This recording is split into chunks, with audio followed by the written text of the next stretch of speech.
हमारे चैनल को लाइक करें और शेयर करना ना भूलें। साथ ही साथ सब्सक्राइब भी करें और फिर आइकन बेल आएगा उसको प्रेस करें ताकि हमारे चैनल की नोटिफिकेशंस आप तक पहुंचते रहें। आज मैं कुछ बातों को बताने जा रहा हूं प्रभु की महिमा के लिए, और हमारा उद्देश्य है कि आप लोगों के आत्मिक जीवन मजबूत हो और आप लोग जो हैं आशीष पाए। जब आपके आत्मिक जीवन मजबूत होंगे तो परमेश्वर आपको आशीष देगा और आप दूसरों के लिए भी आशीष का कारण बनेंगे। इसलिए हमें सबसे जो महत्वपूर्ण बात है, सुनना बहुत है, बताना बहुत है, लेकिन उसको अपने जीवन में लागू करना बहुत जरूरी बात है। सुनने से और बताने से कुछ नहीं होता। बताने वाले बहुत सारी बातें बताएंगे, सुनने वाले बहुत सारी बात सुनेंगे, लेकिन जो सुन रहा है उसके जीवन में कौन सी बातें बैठ रही हैं और किन बातों को वो फॉलो कर रहा है, ये बात उस व्यक्ति के लिए सबसे महत्वपूर्ण बात है। क्योंकि जब वो सुन करके उसको फॉलो करेगा तब वो आशीषित होगा और आत्मिक जीवन को वो मजबूत कर पाएगा। और अभी जब से हमारी फेसबुक और यूट्यूब जूम मीटिंग लाइव चल रही है, बहुत सारी गवाहियां आ रही हैं, बहुत सारे अद्भुत के काम हो रहे हैं। परमेश्वर लोगों को आत्मा से भर रहा है और राकेश लाल मिनिस्ट्री के द्वारा बहुत सारे सेवकों को भी खड़े कर रहा है और वो सेवक आत्मा से भरकर अद्भुत के कार्य कर रहे हैं। बहुत सारे भारत देश के अंदर सेवक तैयार हमने किए हैं प्रभु की अगुवाई में, परमेश्वर के पवित्र आत्मा की अगुवाई में, और वो सेवक बड़ी ईमानदारी से और बड़े सामर्थ्य के साथ काम कर रहे हैं। सबसे महत्वपूर्ण बात है कि हमारे मसीही जीवन में सामर्थ्य का प्रकटीकरण होना बहुत जरूरी है। सामर्थ्य का प्रकटीकरण नहीं है तो हमारा प्रचार करना व्यर्थ है। अगर हम बाइबल में देखते हैं तो मरकुस उसका 16 अध्याय उसका 20 वर्ष जब अपन देखते हैं 20 आयत, मरकुस 16 उसका 20 आयत, और उन्होंने निकलकर हर जगह प्रचार किया और प्रभु उनके साथ काम करता रहा और उन चिन्हों के द्वारा जो साथ साथ होते थे वचन को दृढ़ करता रहा। यानी आमीन। तो इसका मतलब है कि जो चेले थे यीशु से आज्ञा पाए और यीशु ने जो उन्हें आज्ञा दी कि तुम सारे जगत में जाकर सारी सृष्टि के लोगों को सुसमाचार प्रचार करो, जो विश्वास करे बपतिस्मा ले उसी का उद्धार होगा, परंतु जो विश्वास न करेगा वह दोषी ठहराया जाएगा और विश्वास करने वालों में चिन्ह होंगे। ये सारी बातें यीशु मसीह ने बताई और चेले लोग, यीशु मसीह चले गए स्वर्ग और उसके बाद चेलों ने प्रचार करना आरंभ कर दिया। और जब वो प्रचार करते थे और उनके द्वारा चिन्ह और चमत्कार होते थे, जब वो प्रचार करते थे उनके द्वारा, चेलों के द्वारा चिन्ह और चमत्कार होते थे, और वो चिन्ह और चमत्कार होने से होता क्या था? परमेश्वर का वचन दृढ़ होता था। और जब तक कि किसी सेवकाई में चिन्ह और चमत्कार नहीं है, मैं आज आपको 2 बातें बताना चाहता हूं। सबसे पहली चीज कि वचन को दृढ़ करना और आत्मा के फलों से भरना। ये वचन को दृढ़ करने से, यानी चिन्ह चमत्कार वचन को दृढ़ करते हैं और फलों से परमेश्वर की महिमा होती है। आज आप हमारे साथ जुड़े रहें और हम आपको बहुत सारी बातों को, गहरी रहस्य की बातों को बताने जा रहे हैं। तो उसमें लिखा है कि वचन को दृढ़ करता रहा। कौन दृढ़ करता रहा? वचन दृढ़ कैसे होता है? जब कोई व्यक्ति प्रचार करता है, सुसमाचार सुनाता है, परमेश्वर, सुसमाचार का मतलब परमेश्वर का शुभ संदेश लोगों तक लेकर के जाता। सुसमाचार, शुभ संदेश। जो लोग दुखित हैं, परेशान हैं, बीमारियों में पड़े हुए हैं, ग्रसित हैं, उनके पास कोई उम्मीद और कोई आशा नहीं है, उस व्यक्ति को परमेश्वर का संदेश सुनाना, सुसमाचार सुनाना। और जब सुसमाचार में सुनाते हैं तो सुसमाचार में पावर होता है, सामर्थ होती है। और जो सुसमाचार में सामर्थ होती है उससे क्या होता है? सामर्थ का काम प्रकट होता है और उससे वचन दृढ़ होता है। पौलुस कहता है, मेरे प्रचार में ज्ञान की लुभावने वाली बातें नहीं, परंतु सामर्थ का स्पष्ट प्रमाण था।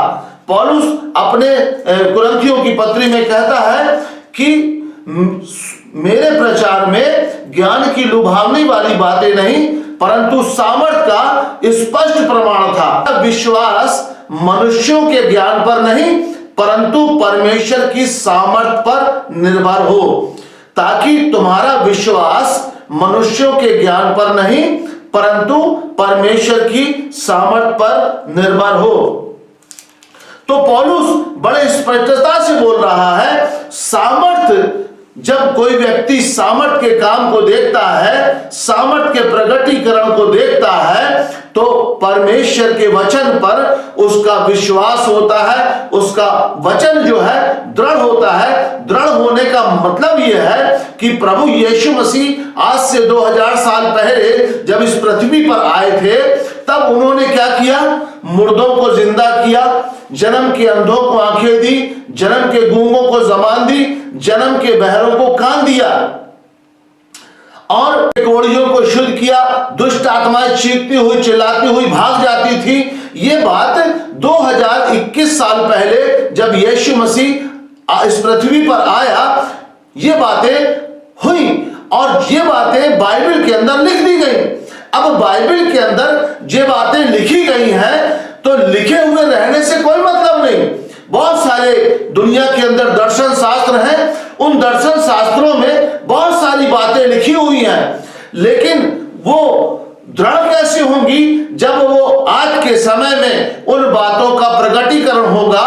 जब आज भी यीशु के नाम से मुर्दे जिंदा होंगे, अंधे देखने लग जाएंगे, बहरे सुनने लग जाएंगे, गूंगे बोलने लग जाएंगे, लंगड़े दौड़ने लग जाएंगे, बीमार चंगे हो जाएंगे, कैंसर और एड्स भाग जाएगा, हृदय की बीमारी चली जाएगी, किडनी की बीमारी चली जाएगी। तब जब ऐसे आश्चर्य क्रम होंगे तब परमेश्वर का वचन दृढ़ होगा, ताकि जो परमेश्वर के वचन में लिखा है वो सत्य है, झूठ नहीं है। दृढ़ होगा, यानी वो जड़ पकड़ेगा कि यीशु मसीह जो आज से 2000 साल पहले था, वही यीशु आज भी है और अभी भी जिंदा है और अभी भी वो आश्चर्य के कर्म करता है। ये होता है वचन को दृढ़ करना।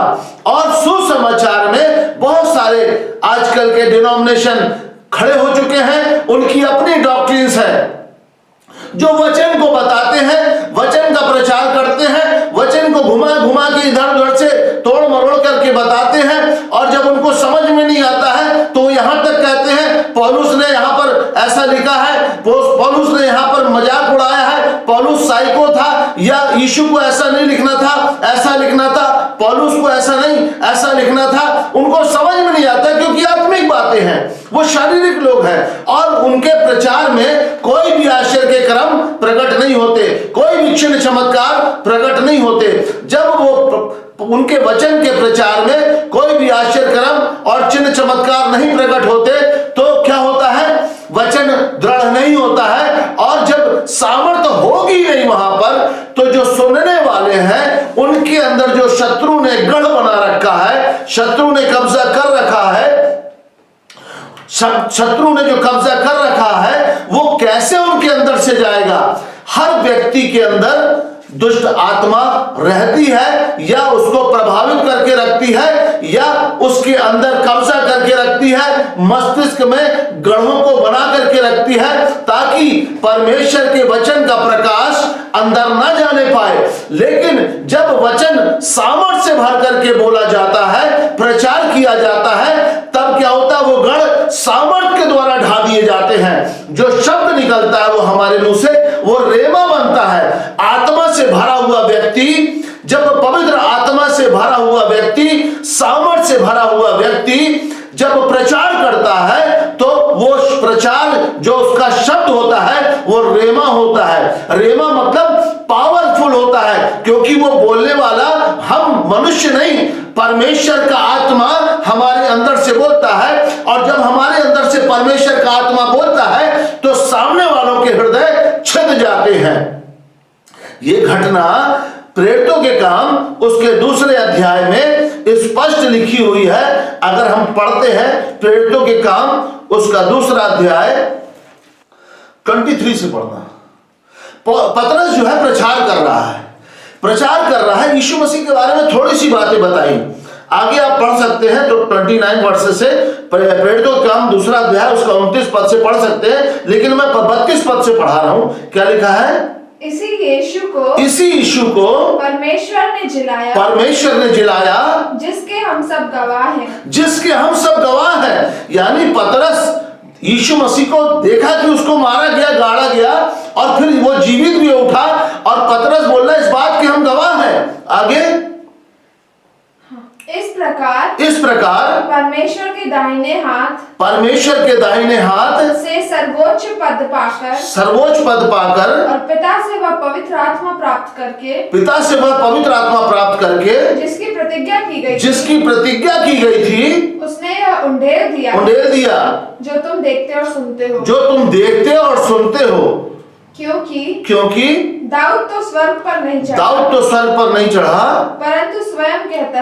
परंतु स्वयं कहता है प्रभु ने मेरे प्रभु से कहा मेरे दाहिने बैठ जब तक कि मैं तेरे बैरियों को तेरे पांव तले की चौकी ना कर दूं।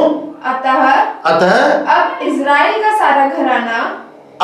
का सारा घराना निश्चय जान ले कि परमेश्वर ने उसी यीशु को जिसे तुमने क्रूस पर चढ़ाया प्रभु भी ठहराया है और मसीह भी ठहराया।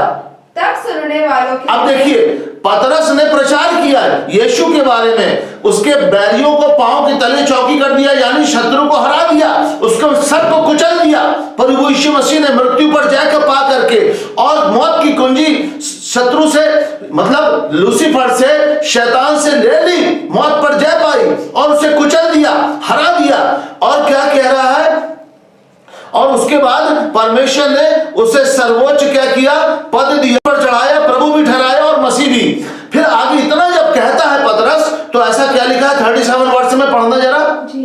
तब सुनने वालों के हृदय छिद गए। ये क्या था? यही था जो एक प्रचार करने वाला व्यक्ति जब यीशु मसीह के बारे में प्रचार करता है, सुसमाचार को सुनाता है, उस यीशु के बारे में, उस क्रूसित यीशु के बारे में जिसे ग्रहण नहीं किया और लोगों ने उसे क्या किया? क्रूस पर चढ़ा दिया।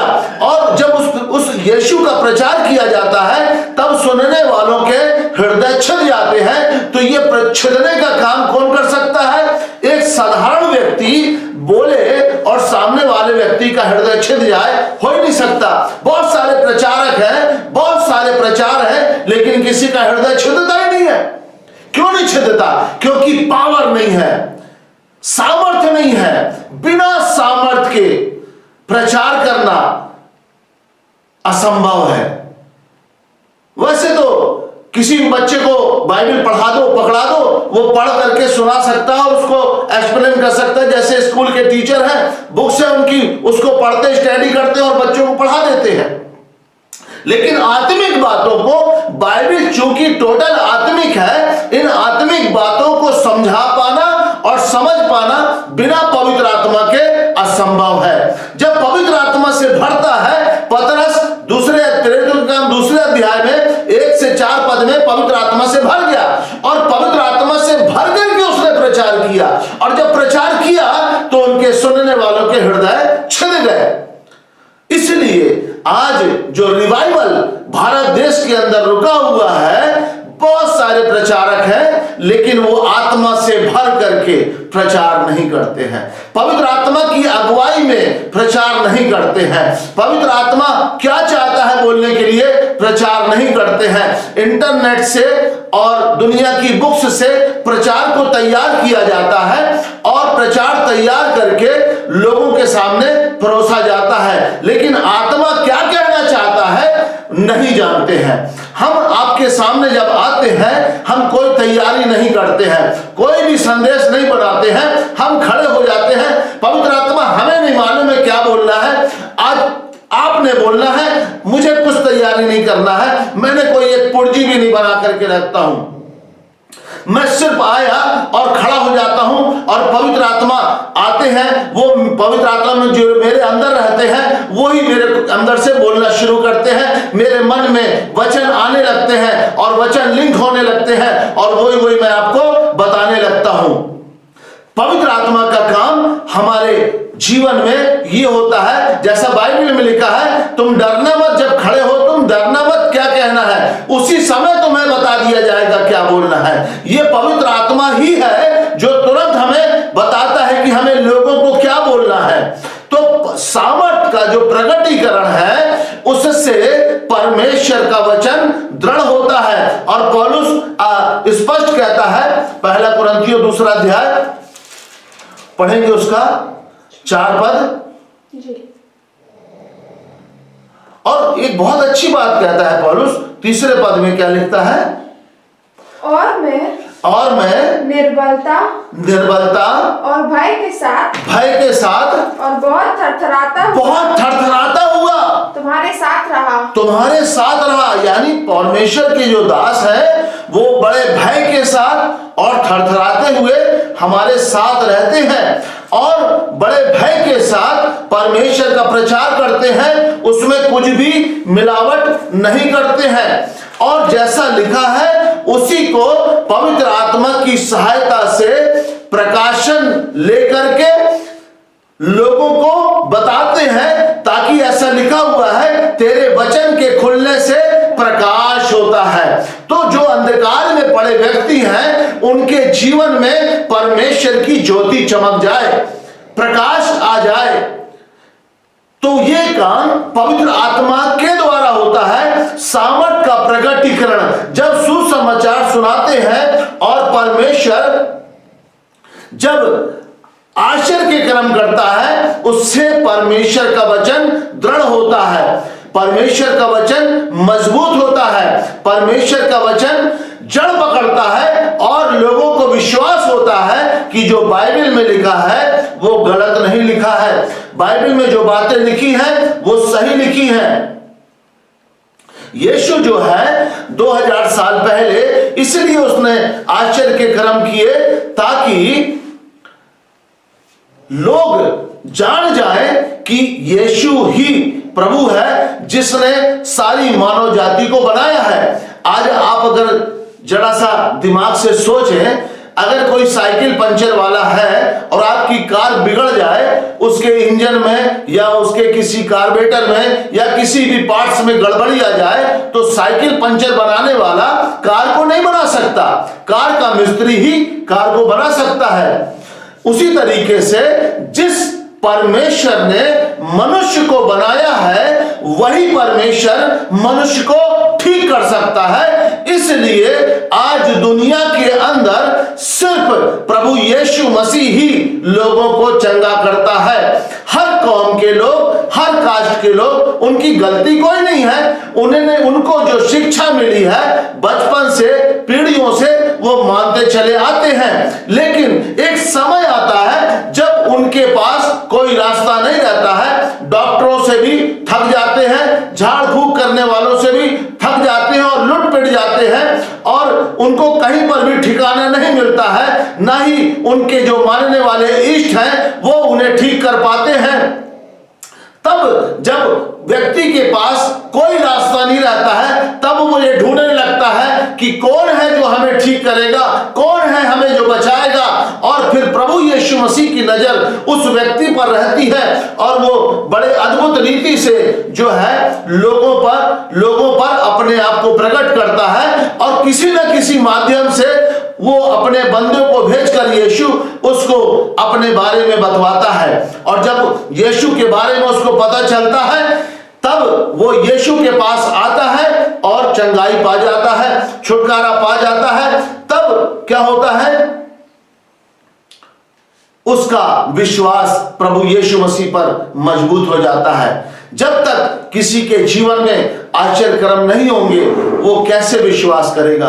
आज पृथ्वी पर बताने वाले बहुत सारे लोग हैं, बहुत सारे बातें हैं, बहुत सारा ज्ञान है, ज्ञान का अंत नहीं है, ज्ञान की कमी नहीं है। जहां पर भी जाओगे एक से एक लोग ज्ञान बघाड़ने वाले मिल जाएंगे। इसलिए पौलुस कहता है, क्या कहता है, पढ़ेंगे जरा, दूसरा कुरिन्थियों, पहला कुरिन्थियों दूसरा अध्याय उसका 4 पद। और मेरे वचन और मेरे प्रचार में ज्ञान की लुभाने वाली बातें नहीं परंतु आत्मा और सामर्थ्य का प्रमाण था। और इसलिए कि तुम्हारा विश्वास मनुष्यों के ज्ञान पर नहीं परंतु परमेश्वर की सामर्थ पर निर्भर हो।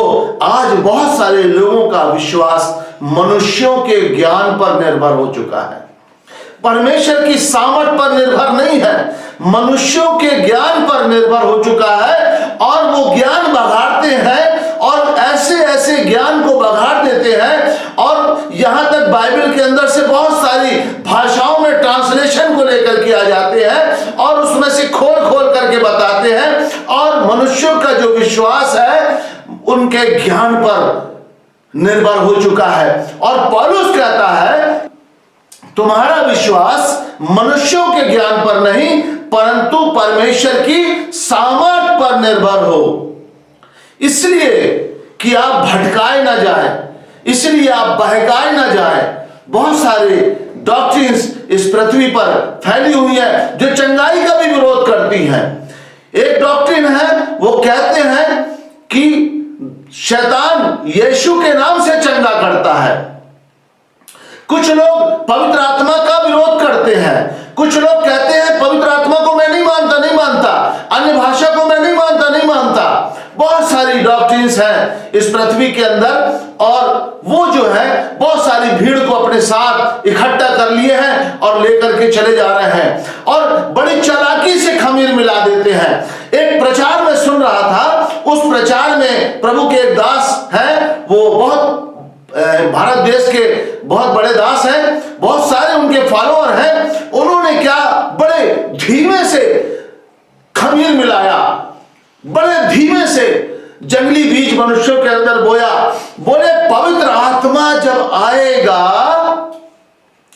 तो वो सबसे पहले पवित्र करेगा। पवित्र आत्मा जब आएगा तो अन्य भाषा नहीं बोलेगा, वो सबसे पहले पवित्र करेगा। बड़ी चालाकी से उसने खमीर मिला दिया, जबकि बाइबल के अंदर कहीं पर भी नहीं लिखा कि जब पवित्र आत्मा आएगा तो पवित्र करेगा। बाइबल में तो यह लिखा है जब पवित्र आत्मा तुम पर आएगा, यीशु ने कहा, तब तुम सामर्थ पाओगे और यरूशलेम से लेकर यहूदिया, सामरिया और पृथ्वी के छोर तक मेरे गवाह होगे। प्रेरितों के काम 1 अध्याय उसका 4, 5 और 8 पद जब पढ़ेंगे तब प्रभु यीशु मसीह ने अपने मुंह से कहा। और जब पवित्र आत्मा उतरा नए नियम के अंदर, जहां पर भी उतरा, तब लोगों ने जैसे ही उतरा अन्य भाषा बोली, उनके मुंह से अन्य भाषा निकलने लग गई। प्रेरितों के काम 2 अध्याय 1 से 4 पढ़ेंगे, उसमें प्रेरितों के काम 10 अध्याय उसका 44 से 47 पढ़ेंगे। अन्य जातियों के ऊपर पवित्र आत्मा उतरा, वो अन्य भाषा बोलने लग गए। पतरस और उसके चेले लोग चकित हो गए देखकर, बोले जिस प्रकार हम पर आत्मा उतरा इसी प्रकार इन पर भी आत्मा उतरा और ये अन्य भाषा बोलने लगे हमारे समान। फिर प्रेरितों के काम 19 अध्याय में चले जाएंगे, वहां पर भी 1 से 6 में जब 12 लोगों पर पवित्र आत्मा उतरा तो वो भी अन्य भाषा बोलने लग गए।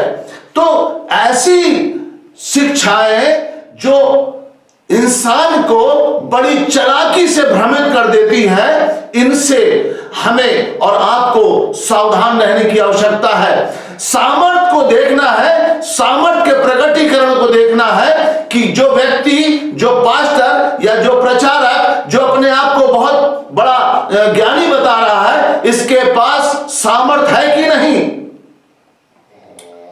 जब सामर्थ उसके पास नहीं है तो आप उस पर विश्वास मत करें। परमेश्वर जो आश्चर्य कर्म करता है उससे परमेश्वर का वचन दृढ़ होता है, पहली बात। और दूसरी बात, पवित्र आत्मा के फल, पवित्र आत्मा के फलों से क्या होता है। पवित्र आत्मा के फल होना बहुत जरूरी है। एक मनुष्य के अंदर पवित्र आत्मा के फल होना बहुत जरूरी है, क्योंकि फलों से ही क्या होता है, हम पढ़ेंगे आगे फिलिप्पियों का अध्याय उसका 11 पद। और उस धार्मिकता के फल से, और उस धार्मिकता के फल से जो यीशु मसीह के द्वारा होते हैं, जो यीशु मसीह के द्वारा होते हैं, भरपूर होते जाओ, भरपूर होते जाओ, जिससे परमेश्वर की महिमा, परमेश्वर की महिमा और स्तुति होती रहे। यानी जो धार्मिकता के फल है उससे परमेश्वर की महिमा और स्तुति होती है। फल कौन कौन से हैं? गलातियों 5 अध्याय उसका 22 पद से पढ़ेंगे। आत्मा के फल कौन से होते हैं? ये जो फल है बिना पवित्र आत्मा के नहीं आते हैं। पहली बात, सामर्थ के काम बिना पवित्र आत्मा के प्रकट नहीं होते। प्रेरितों के काम पहला अध्याय उसके 8 पद में लिखा हुआ है, यीशु मसीह ने स्पष्ट कहा, यरूशलेम को न छोड़ना, परंतु परमेश्वर की प्रतिज्ञा की पूरे होने की बाट जोते रहना, जिसकी चर्चा तुम मुझसे सुन चुके हो। और यूहन्ना ने भी बताया कि मेरे बाद एक आने वाला है जो तुम्हें पवित्र आत्मा और आग से बपतिस्मा देगा। फिर 8 पद में कहता है, जब पवित्र आत्मा तुम पर आएगा तब तुम सामर्थ पाओगे, और यरूशलेम से लेकर यहूदिया और सामरिया पृथ्वी के छोर तक मेरे गवाह होगे। जब पवित्र आत्मा तुम पर आएगा तब तुम सामर्थ पाओगे। तो पवित्र आत्मा जब आएगा तो सबसे पहले सामर्थ पाएंगे, अन्य भाषा बोलेंगे। उसके बाद जब हम प्रार्थना में मजबूत होंगे, पवित्र आत्मा के साथ अपने रिलेशन को मजबूत बनाएंगे और वचन को अपने हृदय में अधिकारी से बसने देंगे और वचन की आज्ञा का पालन करेंगे, तब परमेश्वर क्या करेगा? अपने वरदानों से हमें भरेगा और आश्चर्य कर्म हमारे जीवन के द्वारा होने लग जाएंगे। पिछले संडे एक पास्टर आए थे, उन्होंने गवाही दी कि कैसे वो प्रार्थना करना उन्हें नहीं मालूम था और सामर्थी प्रार्थना उनको YouTube में मिली और उन्होंने सामर्थी प्रार्थना सुन करके प्रार्थना करना शुरू कर दिया और पवित्र आत्मा से भर गए। और आज उन्हें परमेश्वर बहुत माइटी वे में इस्तेमाल कर रहा है, दुष्ट आत्माएं निकल रही हैं, अद्भुत के आश्चर्य कर्म हो रहे हैं। तो परमेश्वर की सामर्थ से भर करके ही आश्चर्य कर्म होते हैं। फिर पवित्र आत्मा से भरने के बाद ही पवित्र आत्मा के फल आते हैं। तो क्या है फल? 22 पढ़ेंगे अपन। पर आत्मा का फल, आत्मा का फल प्रेम, आनंद, शांति, धीरज और दया, भलाई, विश्वास, नम्रता और संयम है। ये पवित्र आत्मा के 9 फल हैं। ये पवित्र आत्मा के 9 फल हैं और इन 9 फलों से लदना बहुत जरूरी है। हर विश्वासी को, पवित्र आत्मा पाए हुए को पवित्र आत्मा के 9 फलों से लदे होना चाहिए। फल ना होने के कारण आज बहुत सारे लोग आलोचना करते हैं। बहुत सारे सेवकों की आलोचना फलों के ना होने के कारण हो रही है। बहुत सारे सेवक लोग गालियां देते हैं, पुलपिट के ऊपर लोगों को मार देते हैं, बदतमीजी से बात कर देते हैं और भी ऐसी हरकतें कर देते हैं जिससे प्रभु यीशु मसीह की बदनामी होती है। और आलोचक लोग उन बातों को पकड़ करके कैमरे में कैद करके क्या करते हैं? आलोचना करते हैं। तो ये आलोचना सेवक की नहीं हो रही है, ये आलोचना यीशु की हो रही है कि यीशु के सेवक ऐसे भी होते हैं।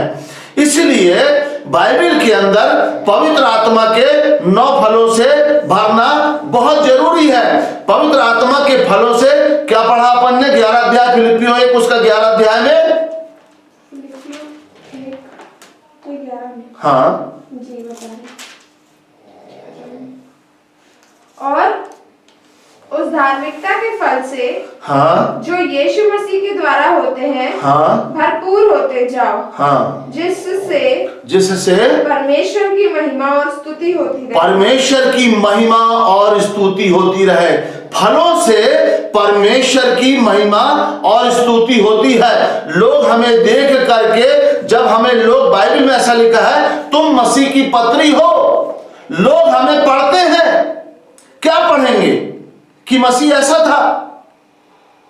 हम अगर बदतमीजी से बात कर रहे हैं, किसी की आलोचना कर रहे हैं, मीडिया में आकर के किसी के ऊपर आरोप लगा रहे हैं, सेवक मीडिया में आकर के, मीडिया के सामने सेवक किसी को मार रहा है, तो किसकी हो रही है आलोचना?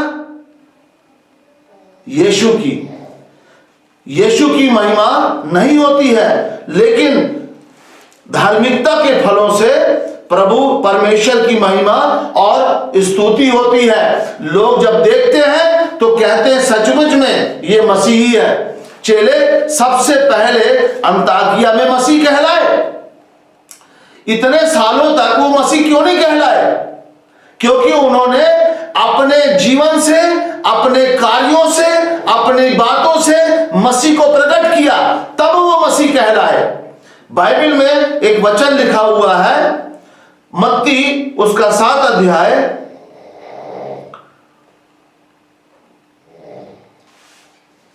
उसका 19 पद से पढ़ेंगे अपन। जो जो पेड़ अच्छा फल नहीं लाता, वह काटा और आग में डाला जाता है।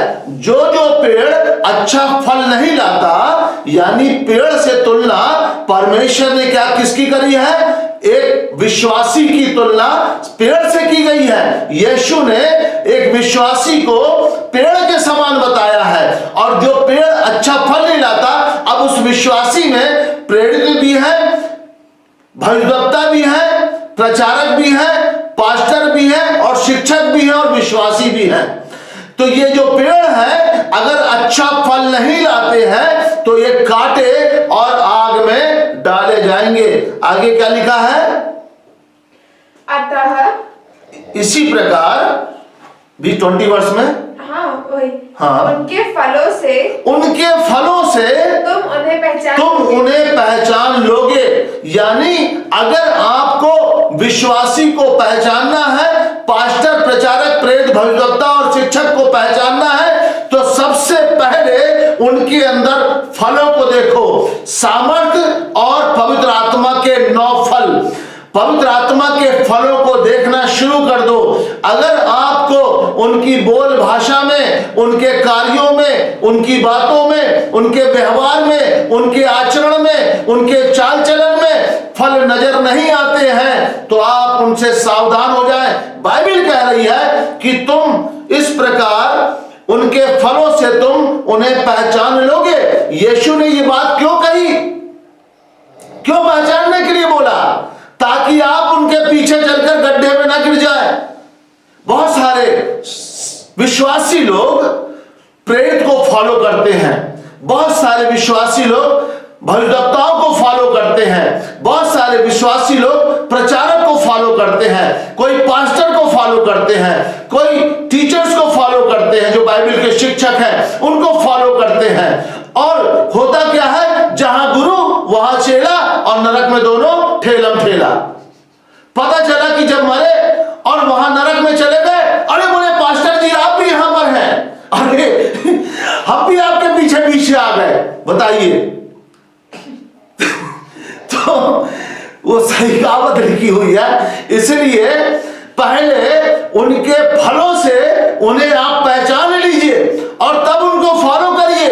पौलुस के समान, पतरस के समान वो शिक्षा दे रहे हैं कि नहीं दे रहे हैं? खराई से चलना सिखा रहे हैं कि नहीं सिखा रहे हैं? आपको प्रभु से जोड़ना सिखा रहे हैं कि नहीं सिखा रहे हैं? बहुत सारे लोग चर्च से जोड़ लेते हैं, बहुत सारे लोग अपने से जोड़ लेते हैं, हमसे जुड़ जाओ, चर्च से जुड़। एक प्रश्न उत्तर मैं सुन रहा था, तो उसमें एक पास्टर बोलता है कि मैं बहुत ज्यादा व्यभिचार से ग्रसित हूं और मैं जब इसको कंट्रोल नहीं कर पाता हूं और मेरे से व्यभिचार हो जाता है, तो वो एक प्रेरित थे, उन्होंने उससे बोला कि तुम किसी सामर्थी चर्च से जुड़ जाओ। क्या चर्च से जुड़ने से उसकी व्यभिचार की स्पिरिट चली जाएगी? असंभव। उसे समझाना है, उसे सिखाना है कि कैसे तू व्यभिचार की स्पिरिट से छुटकारा पाएगा। चर्च में जुड़ जाने से नहीं पाएगा छुटकारा। तो उनको पहचानना है फलों से। फलों से पहचानना बहुत जरूरी है। अगर किसी के पीछे चल रहे हैं, आप किसी की बातों को मान रहे हैं, उसकी शिक्षा को ग्रहण कर रहे हैं, तो आपको उसके अंदर फलों को देखना है और पहचानना है कि ये सच में यीशु मसीह के जैसा है कि नहीं। फल जो है यीशु मसीह को प्रदर्शित करते हैं, क्योंकि यीशु मसीह परमेश्वर था और उसके अंदर सारे फल लदे हुए थे। वो फलों से लदा हुआ था और इसीलिए उसने कहा कि इस प्रकार उनके फलों से तुम उन्हें पहचान लोगे, नहीं तो उनके पीछे चलकर कहीं नरक न चले जाना। फिर जब मिलेंगे तो पहले वो जाएंगे, बाद में आप गए, फिर कहेंगे अरे प्रेरित जी आप भी यहाँ, पास्टर जी आप भी यहाँ। अरे बोले तुम कहाँ ऐसे आ गए? बोले पास्टर जी जैसा आपने सिखाया था वैसे ही हम भी चलते रहे, हमने जैसा आपको देखा था वैसे ही हम भी करते रहे, और आप भी यहाँ और हम भी यहाँ। आपने हमको बताया क्यों नहीं? आपने हमको सिखाया क्यों नहीं? तो वहां लड़ने से भी कोई फायदा नहीं होगा, क्योंकि कोई उपाय नहीं है। उपाय तो इसी पृथ्वी पर है जब हम जिंदा हैं। हम जब तक जिंदा हैं, बाइबल पढ़ लें आंख खोल करके, यीशु से पूछे, पवित्र आत्मा गुरुजी हमारे साथ में सिखाने के लिए उनसे समझ ले, वो हमें सिखाएंगे। और जब हमें बताएंगे, सिखाएंगे, हम यीशु के कहने पर यीशु के फॉलोअर बन जाएंगे। यीशु ने कहा आओ मैं तुमको मछुआ बनाऊं, यीशु ने कहा आओ मेरे पीछे, तो लोग यीशु के पीछे चल लिए। अपन किसके पीछे चल रहे हैं ये हमें देखना है। हमें यीशु के पीछे चलना है। पास्टर, प्रचारक, शिक्षक, प्रेरित, भविष्यवक्ता यीशु के पीछे चलने का मार्ग दिखाते हैं। अगर वो अपने पीछे लेकर के चल रहे हैं तो ये गलत बात है, लेकिन अगर वो आपको यीशु के पीछे चलना सिखा रहे हैं तो ये सही बात है। इसको आप फॉलो करना है, और नहीं तो जहां गुरु वहां चेला, फिर नरक में दोनों ठेलम ठेला होगा। आगे क्या लिखा है? 21 वर्ष पढ़ेंगे, मत्ती चैप्टर 7 उसका वर्ष 21।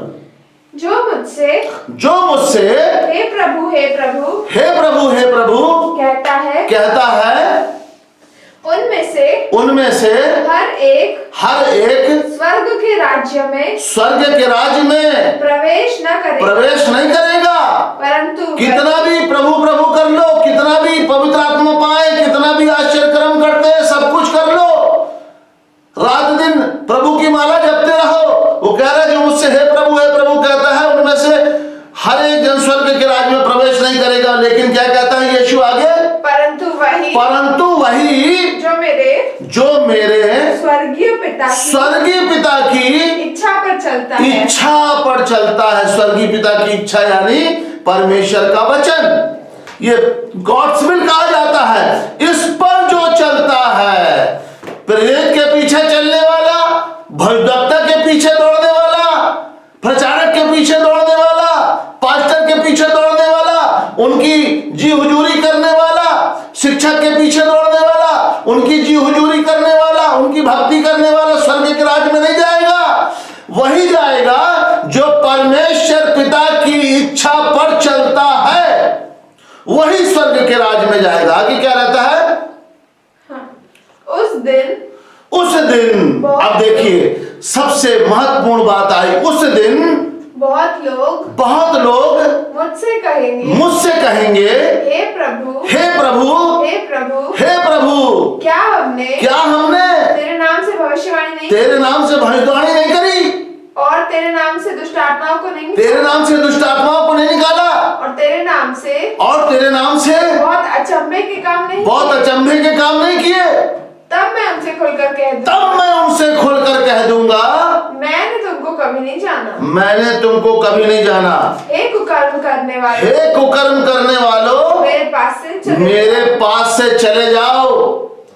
बहुत बड़ी भीड़ इकट्ठा कर ले, बहुत बड़े आश्चर्य कर्म कर ले, अंधे लंगड़े गूंगे बहरे कैंसर एड्स दुनिया भर के भविष्यवाणी कर ले, सब कुछ कर ले, लेकिन फल अगर नहीं है तो यीशु नहीं पहचानेगा, पहचानेगा ही नहीं, इनकार कर देगा, मैं तुम्हें नहीं जानता।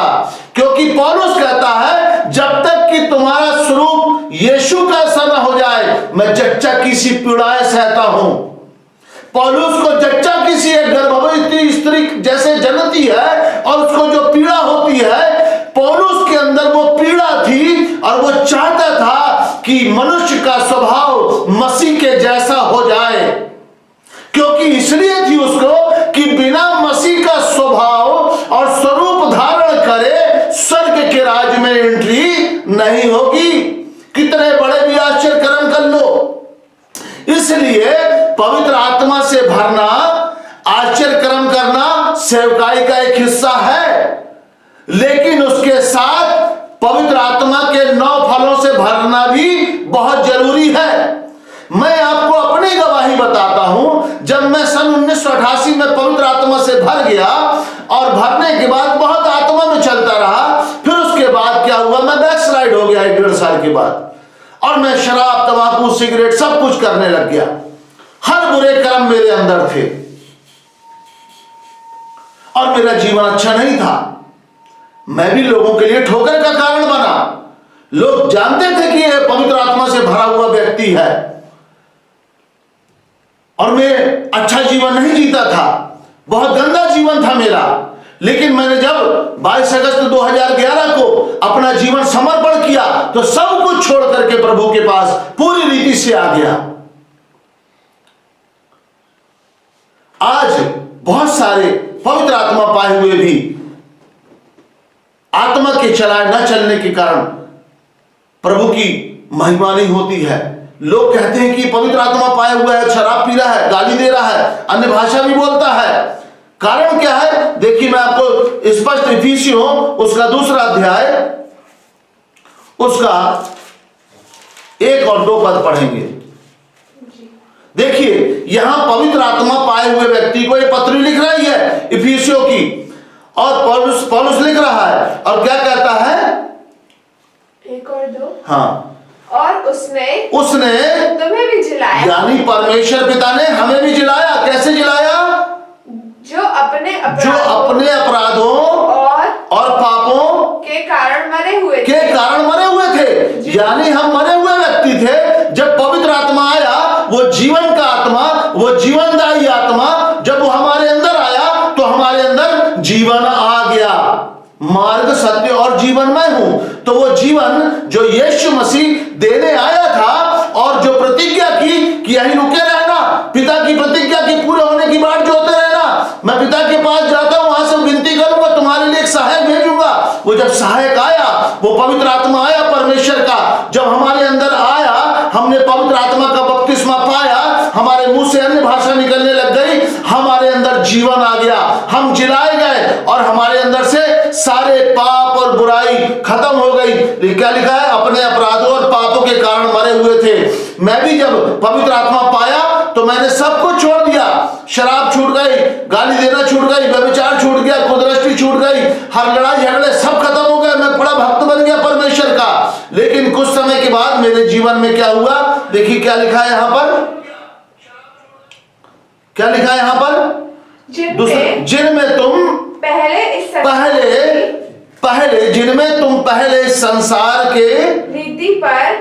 संसार की रीति पर और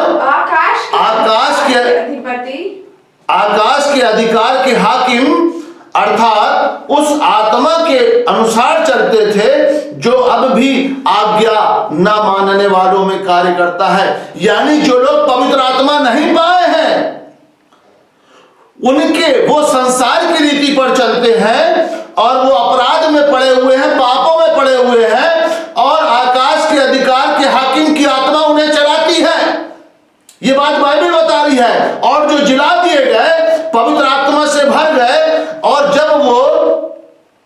परमेश्वर की आज्ञा का उल्लंघन करते हैं, तब उनके अंदर भी आकाश के अधिकार की हाकिम की आत्मा कार्य करने लगती है। यहां पर स्पष्ट कह रहा है, जिनमें तुम पहले संसार की रीति पर आकाश के अधिकार के हाकिम अर्थात उस आत्मा के अनुसार चलते थे, जो अब भी आज्ञा ना मानने वालों में कार्य करता है। यानी जो पवित्र आत्मा से भरे हुए हैं और परमेश्वर की आज्ञा का उल्लंघन करते हैं, तो आकाश के अधिकार के हाकिम की आत्मा उनके अंदर कार्य करने लगती है। और जब कार्य करने लगती है तो वहां पर क्या होता है, परमेश्वर की महिमा नहीं होती है। फिर कहीं कोई तंबाकू खाने लगता है, कोई शराब पीने लगता है, कोई व्यभिचार करने लगता है, कोई गाली देने लगता है, कोई कुदृष्टि देखने लगता है, कोई मारने लगता है, कोई बदतमीजी से बात करने लगता है। उसके अंदर हाकिम की आत्मा कार्य करना शुरू कर देती है। पवित्र सेम कंडीशन मेरे साथ भी थी। मैं पवित्र आत्मा पाया हुआ था, लेकिन परमेश्वर की आज्ञा का उल्लंघन करना शुरू कर दिया और दुष्ट ने मुझे जकड़ लिया, बेड़ियों से जकड़ लिया। शराब की आत्मा ने मुझे जकड़ लिया, तंबाकू की आत्मा ने मुझे बेड़ियों से जकड़ लिया, गाली देने वाली आत्मा ने जकड़ लिया, व्यभिचार की आत्मा ने जकड़ लिया, कुदृष्टि की आत्मा ने जकड़ लिया, झगड़ा करने वाली आत्मा ने जकड़ लिया। ये सारी प्रकार की दुष्ट आत्माएं होती हैं जो मनुष्य को जकड़ लेती हैं। जैसे एक कैदी जेल से जब छूटता है या जेल से भाग जाता है, तो जब वो वापस पकड़ा जाता है और जेल में डाला जाता है, तो उसे बेड़ियों से जकड़ दिया जाता है नीचे तक। वो तेजी से चल भी नहीं सकता। आप सर्च करना, ज्यादा मैं बता नहीं सकता हूं। यहां पर उसके नीचे प्राइवेट पार्ट के पास एक कैंची बंधी होती है, अगर वो लंबे डग बढ़ाएगा तो कट जाएगा। तो उसको पूरी बेड़ियों से जकड़ करके और काल कोठरी में डाला जाता है। उसी रीति से शैतान की जेल से आजाद हुआ व्यक्ति जब आत्मा से भर जाता है और जब वो वापस उसकी गिरफ्त में आता है, तो जकड़ लेता है। मैं इस बात का गवाह हूं, मैं जकड़ा हुआ था, 22 साल जकड़ गया था, बहुत मुश्किल से मैं बाहर निकला। परमेश्वर ने मेरे ऊपर रहम किया अद्भुत रीति से और मुझे छुड़ा लिया, नहीं तो बहुत सारे लोग नाश हो गए हैं। तो मैं परमेश्वर का धन्यवाद करता हूं कि उसने मुझे छुड़ाया। तो इसलिए पवित्र आत्मा पाए हुए जो आज्ञा का उल्लंघन करते हैं, तब आपको उनके अंदर गलतियां दिखने लगती हैं। आकाश के अधिकार की हाकिम की आत्मा उन पर नियंत्रण करती है। ये बाइबल कहती है, मैं नहीं कह रहा हूं। और मैं इस बात का गवाह हूं कि ऐसा मेरे साथ हो चुका है, घटा है। तो पवित्र आत्मा के फलों से परमेश्वर की, क्या लिखा है फिलिपियों 1 अध्याय उसका 11 पद में, 1 अध्याय उसका 11 पद, और उस धार्मिकता के फल से जो यीशु मसीह के द्वारा होते हैं, भरपूर होते जाओ। धार्मिकता के फल से भरपूर होते जाओ। पवित्र आत्मा के फल आते कैसे हैं, ये मैं आने वाले दिनों में बताऊंगा, टाइम शायद हो चुका है। तो पवित्र आत्मा के फल से भरपूर होते जाओ। जब पवित्र आत्मा के फलों से हम लदेंगे, यीशु का स्वरूप, यीशु का स्वभाव हमारे अंदर आएगा। लोग हमें देख करके जान जाएंगे सचमुच में ये मसीही व्यक्ति है। मसीही का मतलब होता है मसीह के जैसा। मसीह के जैसा, मसीह का मतलब, ये बात ध्यान कर लें। हर कोई मसीही नहीं है। अगर उसके अंदर गलत काम है, बुराइयां, और वो कहता मैं मसीह हूं, तो वो गलत कहता है। इसलिए उसे मसीह के जैसा बनना है, धार्मिकता के फलों से लदना है। सबसे पहले आत्मा से भरना, सामर्थ को धारण करना, फिर फलों से लदना, फिर आत्मा के हथियारों से, परमेश्वर के हथियारों से लैस होना। ये सब एक विश्वासी के जीवन में 3 महत्वपूर्ण कदम है। मैं आने वाले दिनों में आपको बताऊंगा। तो मैं विश्वास करता हूं कि आपको मेरी बातें समझ में आई होंगी। इस अंतिम समय में बहुत सारे भरमाने वाले खड़े हो चुके हैं और बहुत सारे लोग भटक भी रहे हैं और बहुत सारे लोग गलत कामों में भी लिप्त हो गए हैं। तो आज वो इस वीडियो को देख करके या जब भी उनके सामने ये वीडियो आएगा, प्रभु उनकी बुद्धि को खोलेगा और उनके जीवन में पवित्र आत्मा के फल आएंगे और उसके लिए वो प्रयास करेंगे। पवित्र आत्मा के फल कैसे आते हैं उसके लिए भी मैं बताऊंगा आने वाले दिनों में। प्रभु आप सबों को बहुत बहुत आशीष दे। God bless you. जय मसीह की।